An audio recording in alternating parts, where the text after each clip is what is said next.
చలికాలంలో చాలామందికి ఎదురయ్యే సమస్య విటమిన్ డి లోపం. శీతాకాలంలో ఎండ తక్కువగా ఉండడం, చలి వల్ల ఇంట్లోనే ఎక్కువసేపు ఉండిపోవడం వల్ల ఈ సమస్య అధికమవుతోంది. సాధారణంగా సూర్యకాంతి నుంచే మన శరీరానికి ఎక్కువ విటమిన్ డి దక్కుతుంది. కానీ చలికాలంలో ఆ అవకాశం తగ్గిపోతుంది. అసలు విటమిన్ డి లోపిస్తే ఎలాంటి ఆరోగ్య సమస్యలు తలెత్తుతాయి? ఎలాంటి జాగ్రత్తలు తీసుకోవాలో చూసేయండి. శరీరంలో విటమిన్ డి లోపం వల్ల అనేక ఆరోగ్య సమస్యలు వస్తాయి. ముఖ్యంగా ఎముకలు బలహీనంగా మారుతాయి. ఎముకల నొప్పులు, కీళ్ల నొప్పులు ఎక్కువవుతాయి. తరచూ అలసిపోవడం వంటి లక్షణాలు కనిపిస్తాయి. పిల్లల్లో కూడా విటమిన్ లోపం వచ్చే అవకాశముంది.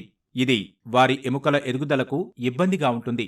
పెద్దవారిలో అయితే ఆస్టియోపోరాసిస్ రిస్కును పెంచేస్తుంది.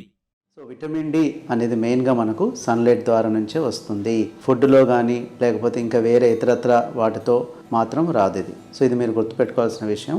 మనం చాలా వరకు అనుకుంటాం ఏదైనా తింటే వస్తుందా అని, అది కొంతవరకే వాస్తవము. బేసిక్గా ఈ డైరీ ప్రోడక్ట్స్ కానివ్వండి కొంతవరకు ఏమన్నా హెల్ప్ చేస్తాయి కానీ విటమిన్ డిని, బట్ మెయిన్ సోర్స్ వచ్చేసి మనకు సన్లైటే. సో ఈ సన్లైట్ అనేది కామన్గా మనకు తెలిసినట్టుగానే ఎండాకాలంలో వేడి ఎక్కువగా ఉంటుంది కాబట్టి యూజువల్గా బై ఆఫ్టర్నూన్ నూన్లో అంటే ఒక 10 నుంచి 12 మధ్యలో కానీ 1 మధ్యలో ఉంటే బాగుంటుంది.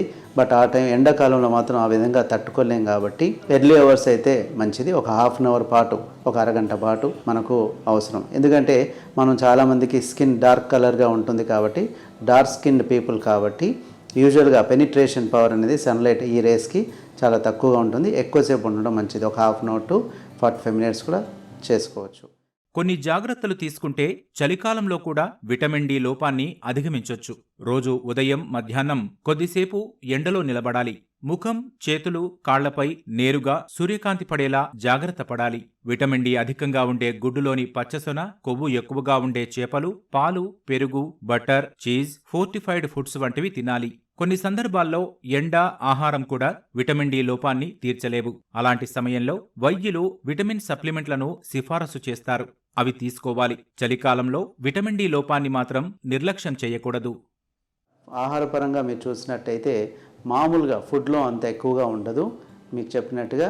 అదేవిధంగా ఈ యొక్క డైరీ ప్రోడక్ట్స్ కానీ పాలు కానీ వీటిలో కొంతవరకు ఉంటుంది, కొంచెం ఫిష్లో కానివ్వండి. బట్ అదంతా కూడా మనకు అంత ఎక్కువ క్వాంటిటీలో విటమిన్ డి అనేది లభించదు.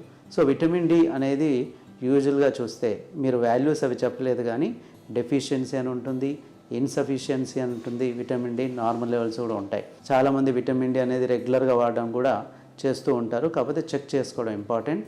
విటమిన్ డి అనేది ఫ్యాట్ సాల్యుబుల్ కాబట్టి ఒక్కోసారి టాక్సిసిటీ అంటాం, ఎక్కువ లెవెల్స్ ఉండడం కూడా సమంజసం కాదు. సో యూజువల్గా మోర్ దెన్ 100 ఉండకూడదు. 30 to 40 అనేది నార్మల్గా ఉండాల్సిన విషయం. లెస్ దాన్ 20 ఉన్నట్టయితే ఇన్సఫిషియన్సీ అంటాం, ఇంకా తగ్గితే డెఫిషియన్సీ అంటాం. సో ఇది క్రమేపీ ఒక కోర్స్ లాగా తీసుకోవాలి. మనకు వీక్లీ వన్స్ ఉంటాయి. అదేవిధంగా ఇంజెక్షన్ రూపంలో ఉంటుంది, శాచెట్ రూపంలో ఉంటుంది, లిక్విడ్ రూపంలో ఉంటుంది, రకరకాలుగా మనకు ఉంటాయి. ఒక కోర్స్ లాగా వాడుతూ ఎవ్రీ 3 మంత్స్కి 6 మంత్స్కి చూసుకుంటూ ఉండడం మంచిది.